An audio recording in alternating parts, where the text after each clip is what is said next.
y'all doing today? Is everybody staying cool? It's supposed to be a scorcher again today, I heard. Trying to? Okay. I know everybody's worried about getting signed in. Welcome to the August general meeting. We are so glad you all are here today.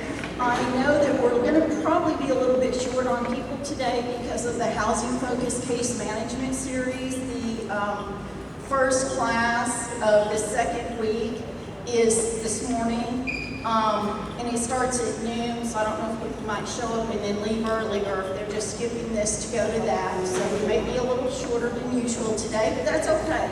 If that's their reason, we'll let that happen. So I want to make sure everybody knows we're doing the QR codes to sign in. So I put papers, QR codes on the ends of each row of tables, as well as by the table over there under the clock. So if you would please make sure you scan that to sign in. If you're sitting at the end of a table and you've already signed in and people kind of fill in some of the empty chairs once we get started, if you would make sure that you kind of pass those QR code papers up and down so everybody can have a chance to sign in, I would appreciate it. So this month's topic, this is our TCHC update meeting. So we have people from the different departments who are going to come and explain what's been going on and what's going on currently with each of their areas. Lauren King, our executive director, could not be here this morning. She is speaking at Commissioner's Court about money for housing. So that's an important thing. We'll excuse her for that. So in her place, yes. Are we just waving or what? Okay, so in Lauren's place, Audrey Klein is going to talk about what's going on with communication and development and stuff. Audrey?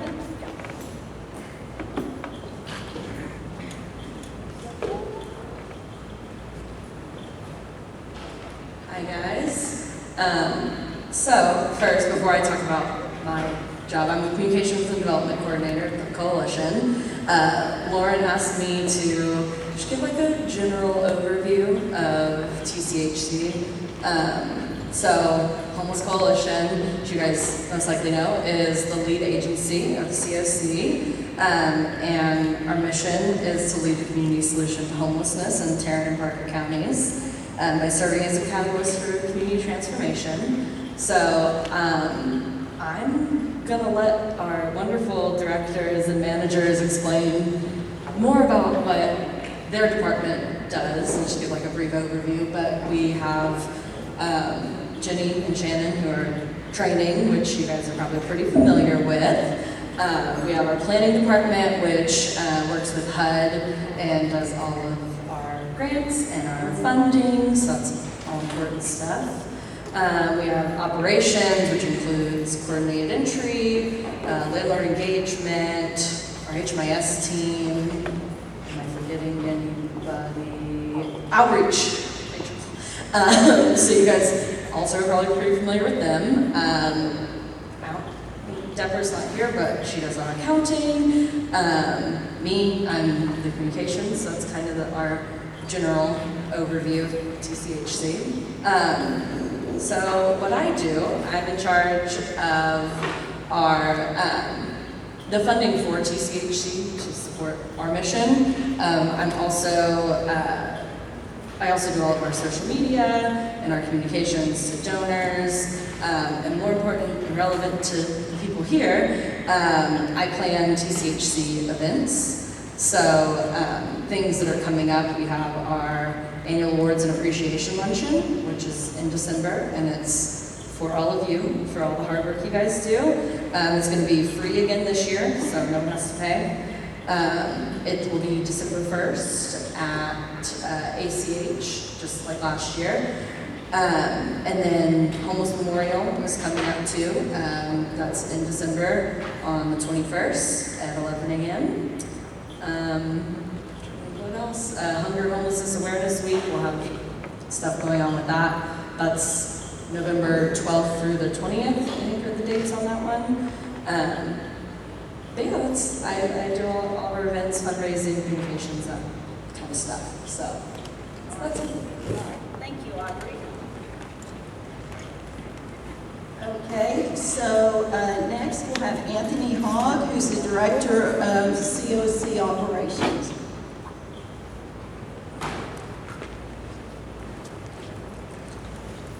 Welcome everyone. My name's Anthony Hogg.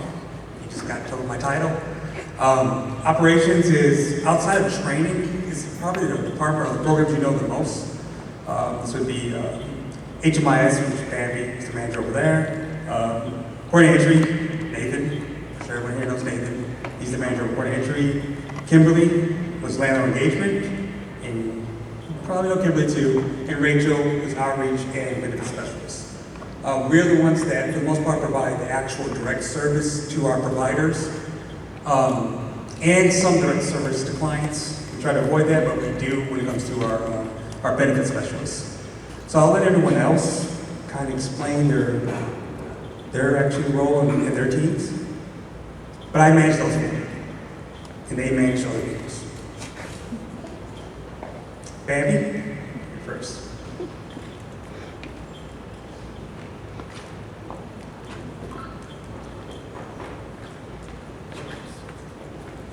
Good morning, everybody. My name is Bambi Bonilla, and I'm the HMIS manager. So at TCHC, we are the COC lead. We are also the HMIS lead. So our department does a lot of different things. We do have direct services with scan cards. We do scan cards at True Workplace. We also run the helpline for TCHC, so there's resources provided there. Anyone can call in there. There is also the resources on our website that we manage. We, as HMIS, also create the new programs in the HMIS database, remove old programs, same with the user accounts. We add those, delete those, whatever's needed with that. We also have classes in the Talent Elements online training library. And we also do the data quality, so we help our partner agencies with APRs and maintaining data quality, as well as running system-wide reports annually.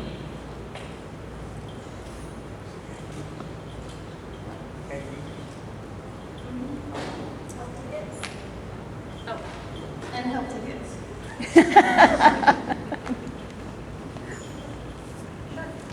Okay, Kimberly's up next.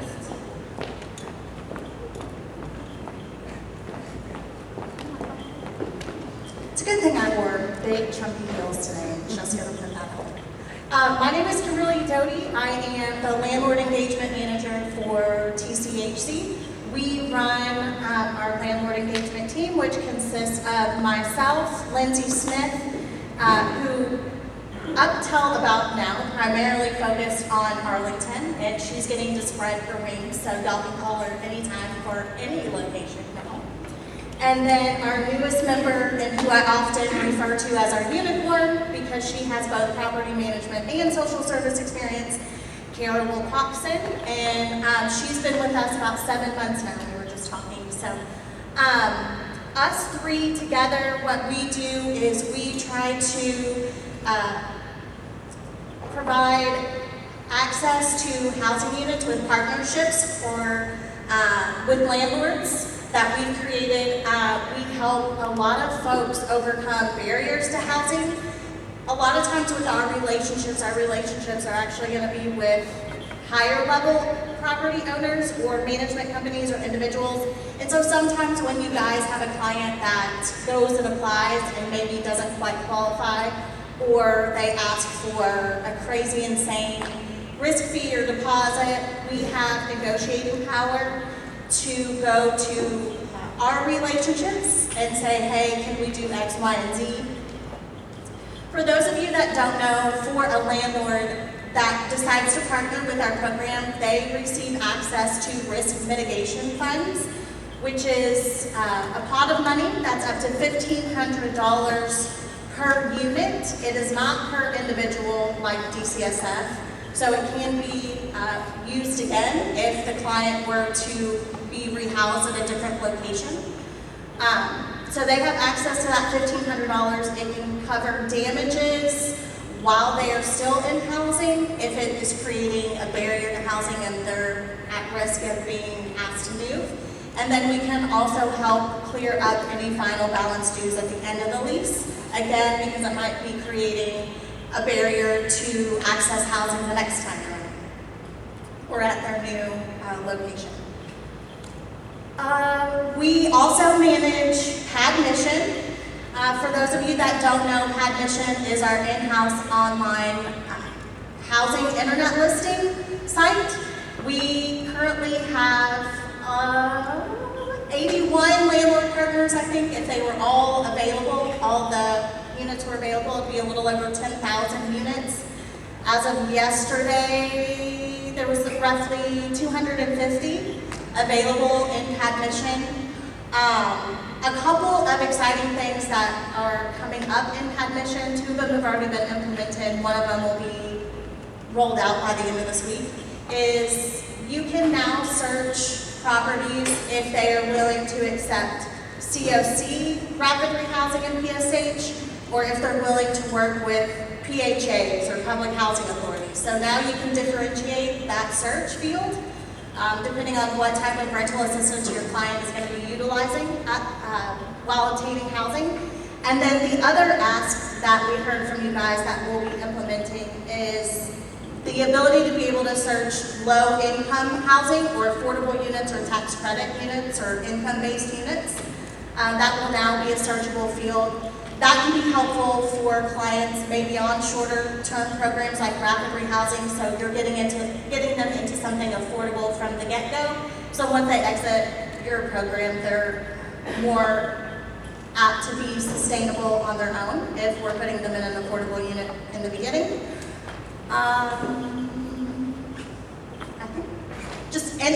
We started conducting trainings last month. We did a 3-series training. We are also going to be a part of the housing-focused case management training in October. We have 3 weeks in October. Things that we cover are like evictions, how to talk to a landlord, what to ask for leases, things about the lease, tenant-landlord rights. My team collectively has over 30 years in property management, so as far as our system goes, I would say we are the experts in that field. So any questions that you have, I know someone sent me an email yesterday, hey, a landlord is requesting that a client sign up their animal on this portal even though it's an emotional support animal. Is that allowed? Questions like that where you may not be 100% sure about what that process looks like or if it is or is not acceptable, please feel free to reach out to any of my team. That's what we're here for, to make sure that your client obtains the best housing possible and is able to sustain that housing. Nathan?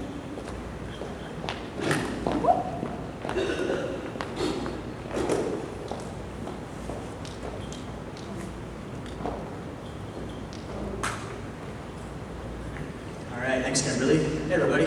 My name is Nathan. For those of you who don't know me, I'm the Coordinated Entry Operations Manager. And I have a team of 2. Myself and Stephanie Cairo is the other person who works in Coordinated Entry with me. So some of the things that we do in Coordinated Entry, some of the big things you may recognize are all of our case conferencings. We have 7 different case conferencings that we do throughout the weeks and the months. And case conferencing is a space for all of you who are service providers, housing case managers, shelter case workers, outreach workers, navigators, to come together and be empowered to share tough cases that you're dealing with, and staff those cases and work on solutions for those cases, to also bring up any issues that you have with Coordinated Entry, with the system that we're working in, so we can work together to change the system and make it better for all of you who are doing the hard work. So case conferencing is a big piece and a very important piece of Coordinated Entry. So I'd like to encourage all of you to come to case conferencing if you're not, and participate in case conferencing. It's a meeting made for you so you can get with your colleagues and get down to the nitty-gritty of what's going on in your work to make your work better and ultimately to make the lives better of the people that we serve. And that's why we're all here. I hope to end homelessness, and case conferencing is a great vehicle to help us do that as a community. So case conferencing is one of those things that we do, and if you don't have an invite to case conferencing, please let me know. I would love to get you set up with an invite to case conferencing. I'd love to see you at our case conferencing meetings. Beyond case conferencing, Coordinated Entry also manages the housing matching process. So anybody in our COC who is actively homeless will be eligible for a housing match. And those folks get matched through our software systems called CAS and Warehouse. And we manage both of those systems. So we are responsible for creating all of the housing matches within the COC, and also responsible for doing compliance in that piece. So when I say compliance, I mean you're probably getting emails from myself or Stephanie saying, hey, the match is stalled, install the match, or hey, PPOC, you didn't do the right ask in CAS, you gotta reach out for an intake appointment. So we are very much involved in making sure that our system runs as fast and as smoothly as possible. So we're in CAS every day doing compliance and making sure that housing matches are moving along as fast as they can.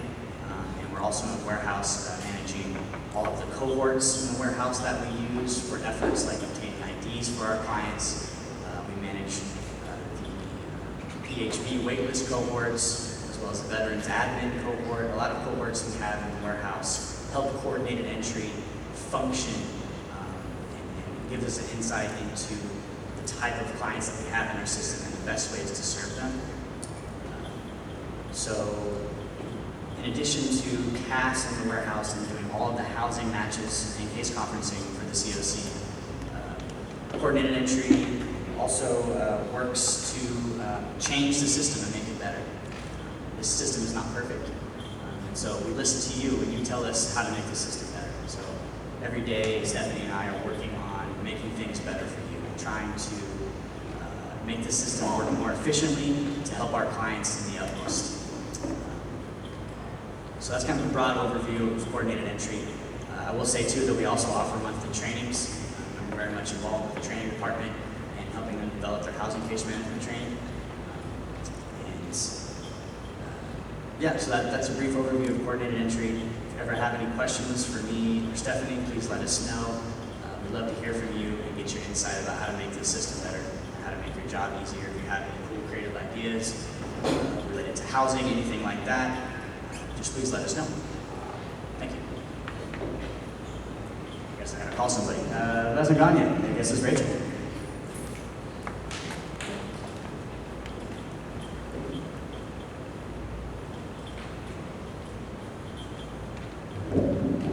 Hey everyone, my name's Rachel. I'm the Outreach and Benefits Manager at TCHC.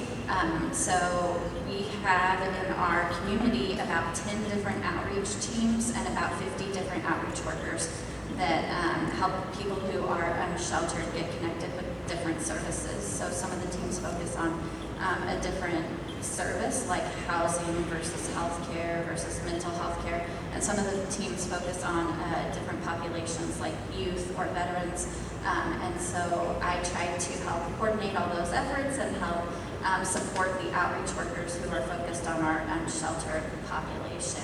And I work really closely with Nathan and the Coordinated Entry team to kind of focus on the outreach workers specifically. And then I also manage our chronic list in the Warehouse, and that is what determines whether somebody's eligible for permanent supportive housing. I also manage our homeless van referrals, which is how we're prioritizing people for housing. And then I also manage our benefits team. So we have a team of 3 people who help people apply for disability benefits. And the reason that we do that here at TCHC is so that we can go out into the community and meet people where they're at in their campsites or in their homes for those who are formerly homeless, and at some site-based locations so that it's really easy for them to access those services that they need. And that's kind of what I do.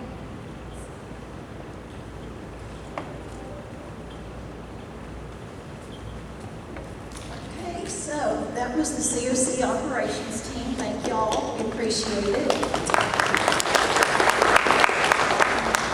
Next up, we have Ash Campbell, who is the Director of COC Planning.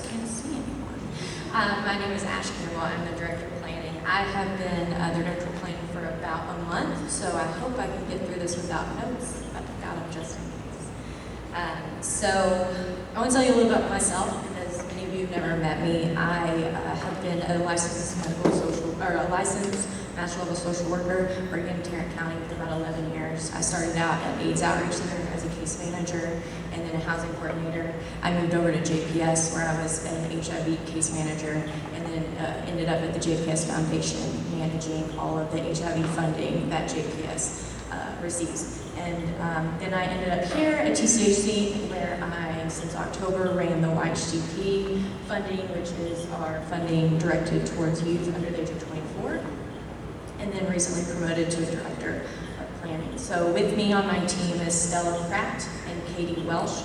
They are our grant coordinator and then also our data analyst. And what we kind of do, so planning is basically looking at our community and figuring out where we want to be in the future. So how we're going to end homelessness for the people that we serve. We do that by forecasting and looking at predicting trends, not only in our community, but with HUD. So a big part of it is basically aligning our mission and our goals with HUD's mission and HUD's goals. We are often that liaison between our agencies and HUD to ensure that we are hitting all regs and making sure that we continue to receive all the funding that our community needs and deserves to end homelessness. So that's a little bit about what we do. So I want to talk about what we've done in the last year. So in the last year, like I mentioned, we did receive YHDP funding. That's Youth Homelessness Demonstration Project funding, and that is a huge chunk of money that is going directly towards our young people in our community. So we heard over and over again that working with youth is hard, whether they're experiencing homelessness or not. And so having them fit into a system that's built for adults isn't working. So we listened to you. HUD was listening at a federal level and realized we need to really push for these youth services. So we did receive a bulk of money that we planned how we were going to utilize in our community. We worked with our YAB, which is our Youth Action Board, as kind of the decision makers. These are the people who lived these lives and lived these experiences. So we really let them guide us to where we needed to be with this funding. At the end of the day, they described needing crisis transitional housing. They needed a place to go immediately with low barriers because they didn't always feel safe in the adult system. We are utilizing that funding to expand TH rapid rehousing, which we don't do a lot of in this community, but we thought for youth it made a lot of sense to get that low barrier immediate access to then transition to rapid rehousing. Additional rapid rehousing, and then at least one PSH program focused on youth. So those projects will be under contract in October, and HUD expects to see some type of services by the end of the year. So it's been very quick, very necessary, and we are super excited to see that get up and go. On top of that, my team looks a lot at the data. So we run the numbers, we do the quantitative aspect of a lot of things, looking at length of time homeless, program utilization to make sure that what we're doing now is working. How can we brainstorm to fix it so that as our community grows, we have the standard set that we can continue with all of our programs and our new programs. And then what's to come? So right now we are in the middle of an RFP process for 2 pots of money basically available. So we have the annual COC funding, which is a lot of these projects that are already up and running. They renew their funding. We make sure that that money stays in our community to help the people we serve. And then there is an option for new projects there as well. But we have a very exciting opportunity right now that's focusing on the unsheltered population. So as HUD, I mentioned earlier, making sure that what we're doing aligns with what HUD's doing. When they saw the need for youth, they started YHDP, we went for that. HUD sees, HUD notices a priority for people who are unfunded, or unsheltered. So we are going for that funding. So there's about $13 million on the table for our community to serve the unsheltered folks. And we are in the middle of an RFP pre-process for that. You can go to our website, read the RFP, kind of see where we're going on that one. We are utilizing that funding for PSH because the funding is for unsheltered with severe service needs. So for us, that meant more PSH. My team is also over the pit count. We are looking to do a traditional pit count this year. I know it's been a few years because of COVID. We are hoping to get back to that more traditional pit count, and more communication will be coming about that. And also, our team, at the end of the day, what we do is we continue our quest for functional zero to end homelessness here in Tarrant County, and how we're going to do it.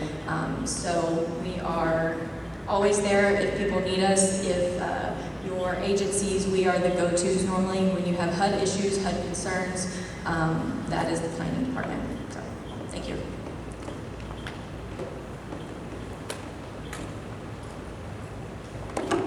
Thank you, Ash. I have a question. I know that we've been working on housing 2,200 people in 2022. We've had some struggles because in this process we realized that we have way more people who need housing than there are units available. So we've been kind of juggling this back and forth, but where are we on that? Almost 1,100. So we're making progress. We're making good progress on that. So that's good. So I'm sorry. About that for a second. Yeah. Okay. All right. I want to talk a little bit about Housing 2200 in 2022. So, like, I'm new, so I can play dumb about a lot of things, and I can kind of speak off the cuff. So this was a goal that was created before I was here, and it is an amazing goal. It is an ambitious goal, right? So when we look at housing that many people, we are really the first people in the country who are like, let's end homeless, like, let's really do this, and let's create a plan to do this. So this plan, they had been working on it for a long time before it was implemented at the beginning of the year. We crunched the numbers, we did everything we could, and we said, you know what, we can do this, like, we really can. Things happen, COVID happened, you know, January, February, man, that bad one hit, whatever it was called, but it basically wiped us back out. So there was a couple bad months at the beginning, but we're back on track, we're doing well. At the end of the day, people ask all the time, are we going to house 2,200 people in 2022? And the data says we still have a chance, we can still do this, but this is not the end, right? When December 31st happens, we don't just say, well, we didn't do it. What we say is, we tried really hard, and we housed a lot of people, right? So in 2023, we continue to push and make improvements, and it's not the end, but I tell my team it's really the beginning. And we're going to continue to try to hit that goal, but if that goal doesn't happen, next year we come back with more ambitious goals, because I tell my Lauren King, I said, you know what? Tarrant County, when we end homelessness, they're going to make movies about us, and that's why I'm here.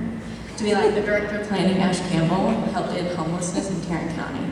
And it might not happen this year, but I think it will, and the data says that we can do it. The end.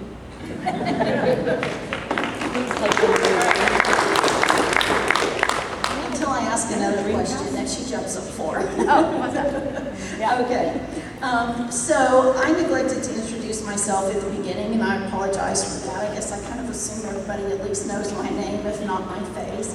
I am Jenny. I'm the training coordinator at TCHC, and Shannon Barnes, who is out for a few weeks, is the director of training and special initiatives. So we are the ones who bring you general meeting, who bring you various and sundry different trainings and things that you all are asked to and requested to attend. And so what we've been working on for the last several months, we've been doing a second push on diversion. And instead of just doing a basic diversion program this time, we did a diversion 1.0, which is kind of the basics. This is what it is, this is how you do it. And a diversion 2.0, which is more hands-on practical practice applications of how to do it. Because we can teach you theories all day long. It doesn't do any good, bless you. It doesn't do any good if you don't actually know how to apply it. So 2.0 is more application. We are coming to the end of this push. It will end at the end of this month. But we will continue to offer diversion 1.0 and 2.0 each on a monthly basis beginning in September. So if you've missed that, or if you have new coworkers or new staff coming in who need to take these courses, they will still be offered. We have just kicked off, just last week, the Housing Focus Case Management Series. This is a series that is going to carry us through mid-ish December and beyond, I think, where we have listened to some of what you all have said about we need help with this, we're not sure what to do. It's coming kind of from the ICT committee is kind of spearheading this. But Shannon has been working closely with the ICT committee to get the curriculum going and to get everything scheduled. So Housing Focused Case Management covers a lot of different topics. There is a different topic each week. We are offering 2 sessions per week, one on Tuesdays and one on Thursdays. Tuesday is in the afternoon and Thursdays is in the morning. And everybody is being asked to please attend those. So if you've not registered, we would ask you to do that so that you can get caught up and be focused on getting people housed to help us make that goal of 2,200. For the Housing Focused Case Management, we are offering CEUs. Every session will have CEUs available, so if that is something that you need or want, you will just need to let us know. We're incorporating that question into the sign-in sheet, so you just need to respond yes to that question on the sign-in sheet. We'll send you the evaluation. We can get you your CEUs. I personally just ended the Leadership Academy cohort number 6. It was my first cohort to do for Leadership Academy. It was a very interesting and very pleasant experience. I had a great time working with my cohort. With that said, cohort number 7 is kicking off in September. Cohort number 7 is for program manager level. And applications are currently being accepted. You can find an application information in the training newsletter and on our website under the training tab. So if you or someone you know might be interested in that, application deadline, I want to say it's the end of this week or next week, so that needs to happen quickly so that you can be considered for that. Let me see.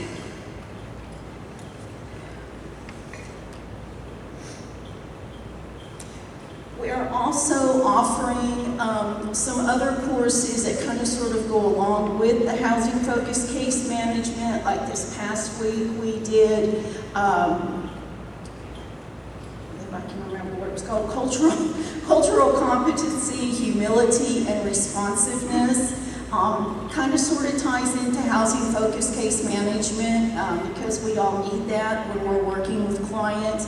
And coming up September 1st, there is training on compulsive hoarding. I know I've heard a lot of stuff from case managers about my clients are hoarding, it's a mess, I don't know what to do about it, I don't know how to address it, so we're going to try to help you with that. Ties into Housing Focused Case Management, but it is not one of the twice-a-week sessions. And CEUs are also being offered for that course. So again, that will be addressed during the sign-in process if you need CEUs for that. We are working really hard to build up the courses in the Talent LMS Learning Library. We are recording as many different trainings as we can as they happen so that we can put them in there so that you can access them again if you want to go back and have a refresher, and also for new people who come in who weren't able to attend the live training, they can go back and access that training and still get the information. So that's something that Shannon especially is working very diligently at getting that built up, getting stuff put in to the learning library for you. We are working on some self-care and burnout trainings. We're hearing a lot of, I work so many hours, my caseload is so big, I'm tired all the time kind of stuff. And so we are trying to address that. We don't have any specific topics or sessions for that. But it's not going to be the basic self-care, well, this is what you need to do. You need to take a 10-minute break. You need to go walk around the block kind of stuff. We're going to try to go beyond that because we feel like everybody knows that we need to take care of ourselves. The majority of us probably don't do a really good job at doing that, but we know it needs to happen. So we're trying to give you some more practical aspects to that. But be watching the training newsletter for more information about when that's going to come out. I do want to give you a couple of statistics. I'm not a big numbers person, but as of last Friday in 2022, we have offered 116 trainings and have trained 1,626 people. So as of last Friday, we still have a few months to go this year, so it's looking like we're going to have some big numbers, which is good when we're looking at what we can do and if there's funding available to help with that kind of stuff. And it helps in writing for funding for other pieces as well to say, well, you know, we've done this kind of stuff. So if any of you have any ideas, suggestions, for general meetings, any specific topics that you would like to have us bring to the large group, or if there is a training that you've seen someplace else but you haven't seen here that you think would be really good or that you're really interested in, please let us know. You can send us an email, drop an email to me or Shannon, and we will see what we can do about getting that coming forward for you guys in the future. What questions do you all have for any of the TCHC staff, any of the particular programs, departments? We must have done a really good job explaining this, y'all. Yes, ma'am. I did have a concern. Correct me if I'm wrong, we're not accepting any more housing applications for housing. And who are you with? I'm with Jennifer Scott. And you're not accepting? So I was trying to see, are there any applications just housing applications? Operations, are there any more housing vouchers available? This CTL is asking. CTL is asking you. If there are any more housing vouchers available. For any vouchers in general. Are you guys, is there any applications acceptable right now, or is there? As far as what we have in our system, we're utilizing most vouchers that we potentially could have. As far as COC vouchers go, I think we might have 6% that have not been either are used right now or assigned. As far as EHVs go, every once in a while they'll come open, but we've already used all our initial 307 that were given to us. Tarrant County got an initial 23. Those have already been used. And so right now, only ones that will pop up are just the retention, just the regular turnover with someone either losing their house and pass away. We had like 4 or 5 people already pass away in EHVs. Just that. There's not much, as far as resources go, we're pretty efficient. We pretty much use everything we have. Okay, thank you, Anthony. Did that answer your question? Okay. Any other questions for anybody? Yes? This is for the landlord engagement team. Just wondering if there are new requirements that would have to be qualified for. I know that most departments are asking for 3 to 5 times the rent, but has anything changed since last year, maybe last 6 months? As far as a landlord partner, As far as approval for clients to get into the partner. right, so from a landlord that is supposed to be partnering with us or claims to be a landlord partner, or just any property in general. Any property. There's no standard or minimum or maximum requirement. It's all set by the property owner. There's nothing besides an income-based property. There's no guidelines that they have to follow. 3 times is pretty standard. I mean, I'd say it's industry standard. Do I think that's going to change? No. But if you're having problems getting clients qualified at a property that may not already be a landlord partner, let us know what property that is, because we can go back and say, okay, this client doesn't